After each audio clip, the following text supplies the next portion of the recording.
piece of AI software has created an artwork that has won a prestigious art competition. Many creatives are in uproar. Jason Allen's AI-generated artwork, Theatre de Opera Spatiale, was the first prize winner in the digital art category at the Colorado State Fair. He clearly labeled his submission Jason Allen via Midjourney. But it remains to be seen whether the judges judging the competition had any idea what that actually meant. And what that does mean is that Jason used Midjourney, which is an AI algorithm that allows you to input a number of words and it outputs beautiful images. The 3 paintings that won the competition depict a cosmic opera. They include a Baroque architecture and a number of classical figures ordained on a stage in what looks like an operatic performance. The images are striking. As we can see here, the images are striking. They do have an exceptional use of light and tone, and the restricted color palettes do evoke some of the Renaissance style of classical paintings. There is an intriguing juxtaposition of the classical architecture and characters and the cosmic scene folding outwards into the background.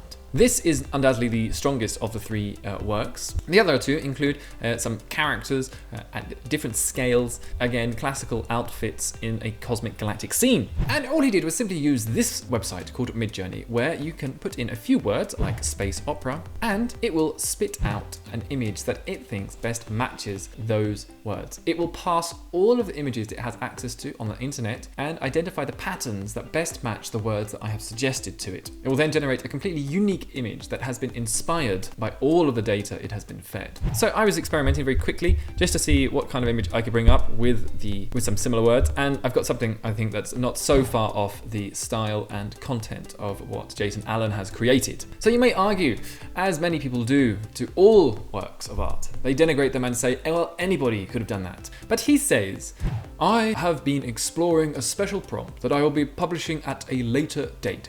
So what he's saying there is saying that he picked a very special combination of words which he put into the machine, which essentially accounts for having artistic and creative skill that other people could not necessarily copy. But if I was to respond to that, I would say that I'm pretty sure the words that he used are going to include the space and opera, and at the very least cosmic galaxy performance.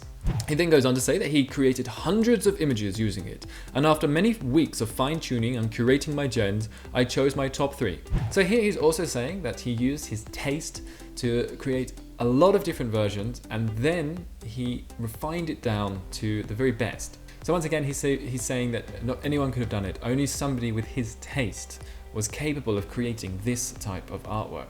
He then continues to say, I had them printed on canvas after unshackling with Gigapixel AI. And Gigapixel AI is a upscaling platform which allows you to increase the resolution of images, because there is currently an upper limit to the size of images that can be produced in a program like Midjourney. And he's also arguing that the act of printing it out and putting it on canvas was a creative act. So my response once again to this is a part of me, I completely understands where Mr. Allen's coming from, that this is a tool and some people are not going to get as good a results as others out of it. It is something you need to learn how to harness and understand. It is almost like this incredible magical beast that has so much potential, but you need to be able to tame it and harness it. So for me, the deeper question here is essentially, can we still call this art? What is art? And is art only creatable by humans? I would argue that no, art is not only creatable by humans.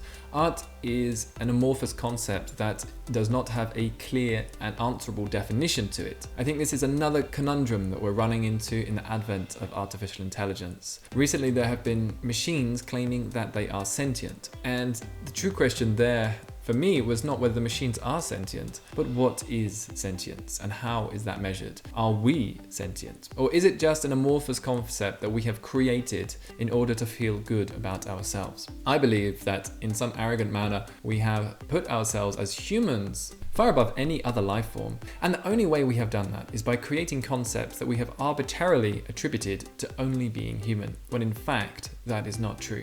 So there are many disgruntled artists who are starting to argue that now creativity, illustration, and art are no longer going to be valued in the world. The cartoonist Matt Bors said that technology is increasingly deployed to make gig jobs and to make billionaires richer, and so much of it doesn't seem to benefit the public good enough.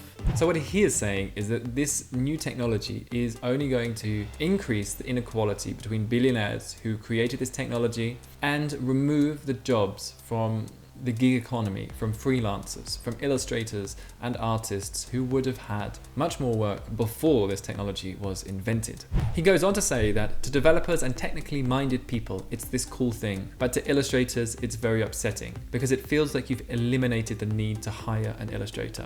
I have some sympathy with this viewpoint. I worked as an illustrator for a number of years, and I am certainly very shocked at the quality of the imagery coming out, and recognizing that for very much of the entry-level jobs and the small jobs available to freelancers and people just getting started in the career, this is going to take a lot of their work off the table. For giving people the first few steps up in establishing their career, they are not going to be able to compete with the ease, the cost, and the quality of the art being generated by AI. However, those with an established reputation and portfolio of work are not going to struggle, in my mind, to continue their careers, as there will still be a need for authentic, real, natural art in the highest and most advanced brands. Mr. Allen, the creator, despite the controversy, has said the win is only encouraging him. He says, "I'm not stopping now. This win has only emboldened my mission."